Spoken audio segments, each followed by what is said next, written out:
Je tiens à préciser que ce qui suit n'est en aucun cas un manifeste à teneur politique, polémique ou militante. Je voudrais m'inscrire dans un no man's land argumentatif qui aille au-delà du clivage pro ou anti-Diodo, qui finalement ne mène nulle part. Ce que je vais dire va peut-être vous réconcilier, intellectuellement du moins, avec un humoriste de grande classe, injustement emmerdé et calomnié par la masse média. Je souhaite par le présent message saluer l'importance d'une œuvre singulière, extrêmement forte, et remercier un homme pour son courage, un homme qui, au même titre que l'avait fait Coluche et Gainsbourg, à une époque où l'on vivait encore dans un pays libre, est capable de mettre le nez des gens dans leur propre merde pour mieux les pousser à s'en extraire au plus vite. Alors maintenant, je vais définir comment et pourquoi je suis passé du côté obscur de la force. Fin d'année 2006, un soir de semaine, je me passe un bout de Dieudonné seul sur scène que je n'avais encore jamais eu l'occasion de découvrir. Démarche étonnante, c'est vrai. Pourquoi en effet tenter le diable? Il faut se justifier de ce premier pas risqué en soi. Alors d'abord, j'ai tenté ce pari parce que je fais ce que je veux. On est en France, je fais ce qui me plaît dans la limite de ce qui ne nuit pas aux autres. Mais aussi et simplement parce que je suis un curieux. Pourquoi en veut-on autant à ce bonhomme? S'il est si néfaste, je veux m'en rendre compte de moi-même et comprendre dans quelle mesure. Alors je m'informe, je teste et je regarde. Bref, j'exerce mon libre arbitre et mon esprit critique. Ça parlera peut-être à ceux à qui il en reste encore. Je fais ça aussi et surtout parce que je me méfie par principe, et on verra que j'ai eu raison, des chasses aux sorcières généralisées, surtout quand elles mettent en péril, à travers leur brutalité stupide et arbitraire, l'intégrité physique, psychologique et la réputation même d'un artiste noir talentueux jusqu'ici apprécié de tous. C'est donc délesté de tout a priori que j'ai introduit le DVD de Mes excuses, puis dans la foulée du divorce de Patrick, et que, tétanisé par tant de grâce sur mon canapé, j'ai fait le cœur et le cerveau allègre, l'expérience intime du sublime. Dans deux prestations d'une qualité exceptionnelle, où décontraction et complexité thématique se mêlent en une danse irrésistible, astrale, Dieudonné m'avait littéralement éjaculé au visage, avec en guise de foutre, notamment, une intelligence de chaque instant, insolente, qui ne pouvait qu'éblouir. Classe, richesse du dialogue, singularité de la diction, densité métaphysique, profondeur du discours social, rythmique de gags invraisemblables, jeu sur l'actualité permanent, génie de l'imitation et de la pantomime, puissance subversive, audace conceptuelle et grande originalité du processus mise-en-scénique. Pour une fois, on ne me proposait pas une suite de sketchs, mais un cocktail cohérent, proche de l'œuvre d'art pure et simple. Et enfin et surtout, drôlerie constante du personnage. N'en jetons plus, Diodo dépassa à la seconde, dans mon esprit, les noms moins géniaux Coluche et Desproges, pour rejoindre des Chaplin au panthéon des comiques légendaires. Desproges, exigeants, intellectualisants, privilégiaient la tenue distinguée du texte sans se soucier des milliers de beaufs et de gens bien, simples mais incultes, qui ne saisiraient jamais l'importance de son œuvre. Aujourd'hui est-il encore aimé de la classe populaire, mais davantage pour sa sympathie sur plateau télé et sa tête rigolote que pour son véritable talent de comédien. Coluche, lui, au contraire, potentiellement et parfois très très très haut en ce qui concerne le niveau de réflexion proposé, s'est souvent retrouvé prisonnier de son personnage, obligé pour satisfaire les foules de ressortir son numéro de clown idiot, alcoolique ou sans le sou, plutôt que de glisser totalement vers cette noirceur et cette profondeur qui lui tendaient pourtant les bras. Diodo, peut-être poussé par les circonstances et l'omerta dont il est la victime consentante, a réussi l'impossible alliage de l'intensité et du léger, de la prise de tête et des gags à la con, du bon goût et de la vulgarité franche. On rit beaucoup avec Diodo, mais on sort vidé, ému et chamboulé mentalement par tant de brio et d'engagement personnel, emballé dans un gros paquet de blagues et de déconnes. Si vous doutez de la comparaison avec Charlie Chaplin en termes de talent, je vous renvoie à Dépôt de bilan et à la version hilarante, inédite, que l'artiste fait du maudit dictateur pour juger vous-même de ses facultés inouïes d'interprète.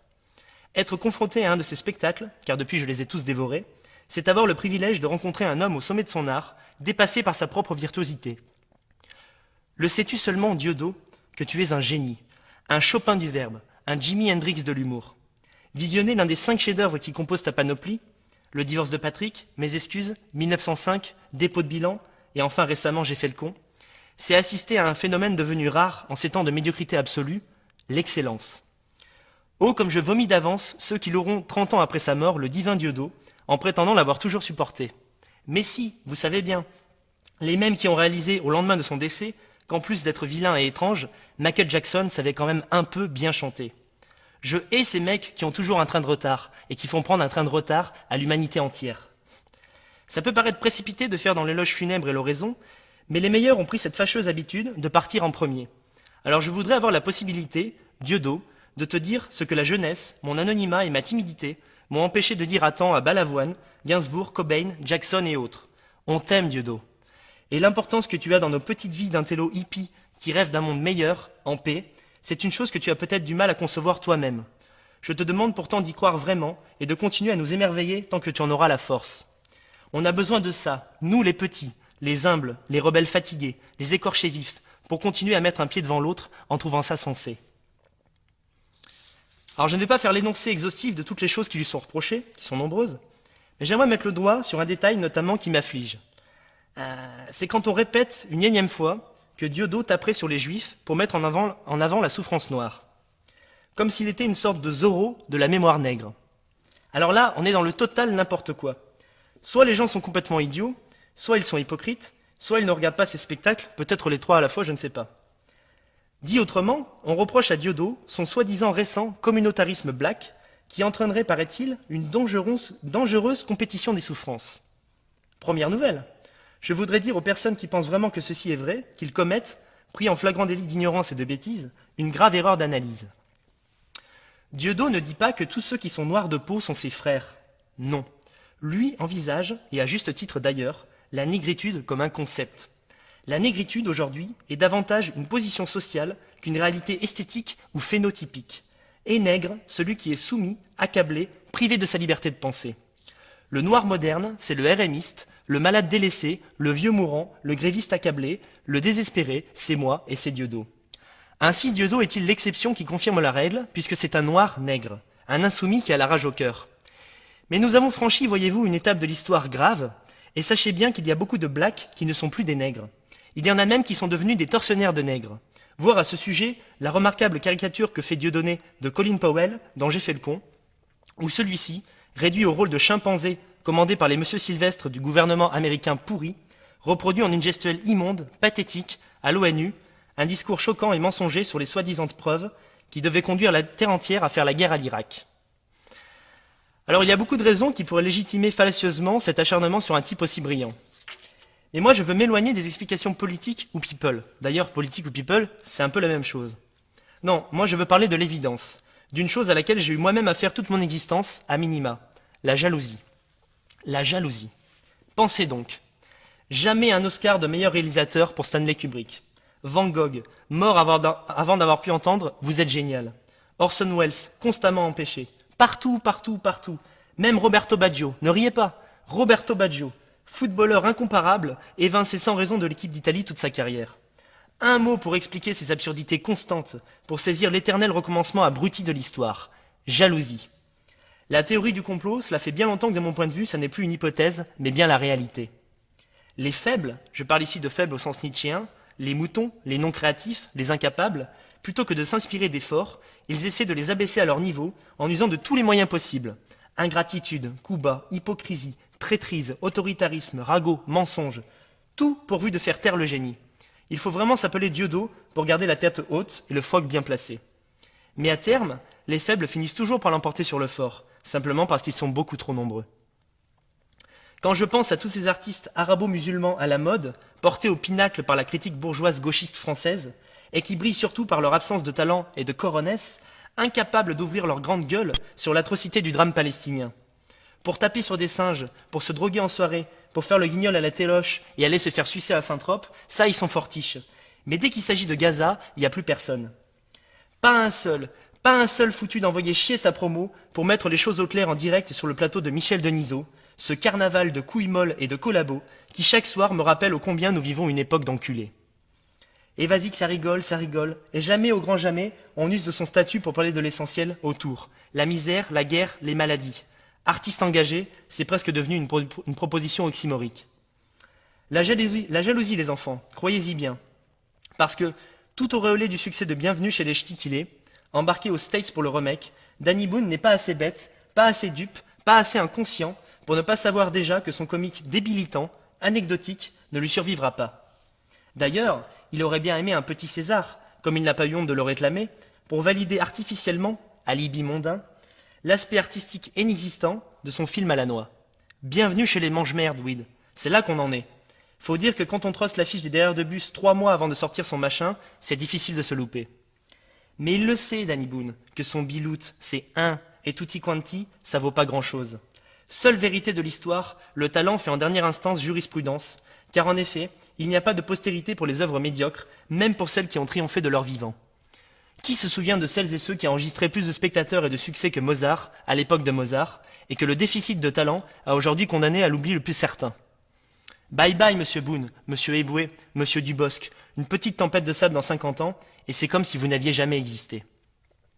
L'immense Dieudonné, lui, sans se soucier de ces petites histoires de hiérarchie, continue son bonhomme de chemin, avec, pour se détendre un peu, un opus, Sandrine, en dessous de la moyenne, le temps de se refaire une santé. Quand on enchaîne 6 spectacles en 6 ans, et quel spectacle, on a le droit, il me semble, de se reposer sur ses lauriers. Il faut dire aussi qu'avec son précédent J'ai fait le con, il avait peut-être en un sens tout dit. C'est effectivement dans celui-ci que la formule dieudonnesque trouve, à mon sens, à ce jour, son aboutissement le plus complet.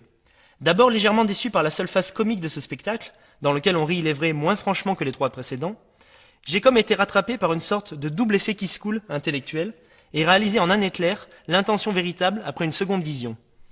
J'ai fait le con est une comédie dramatique, une satire ferrérienne, pasolinienne, pièce tragique au rebord fun et blagueur, où l'artiste décrit en live, 1h50 durant, la déliquescence d'un monde au bord du gouffre.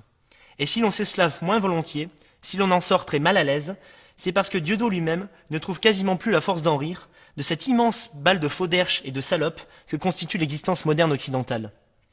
Davantage qu'un clown triste, Dieudot est un bon vivant qui s'inquiète des dangers environnants, écologie, montée des communautarismes, conflits géopolitiques bizarres, terrorisme, etc.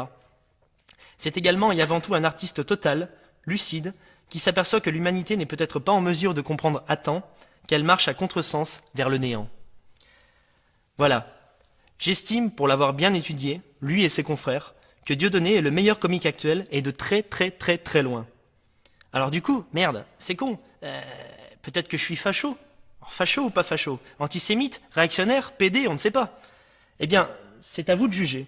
Emparez-vous de son œuvre, faites un peu travailler vos méninges et arrêtez, de grâce, de les laisser choisir de ce qui est bon à votre place. À défaut d'y répondre, un type comme Dieudonné pose vraiment les bonnes questions. Mon combat personnel consiste en une lutte sans merci contre le triomphe de la médiocrité ambiante. Humoristiquement, je trouve que Danny Boone, Elie Moon, Gad Elmaleh sont inférieurs à Dieudot, et croyez-moi, je ne pense pas ça parce qu'ils sont juifs.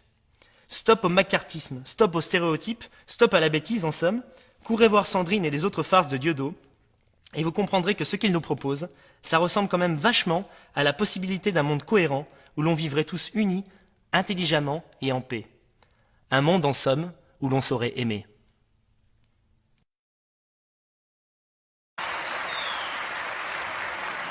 Ça va, ça va.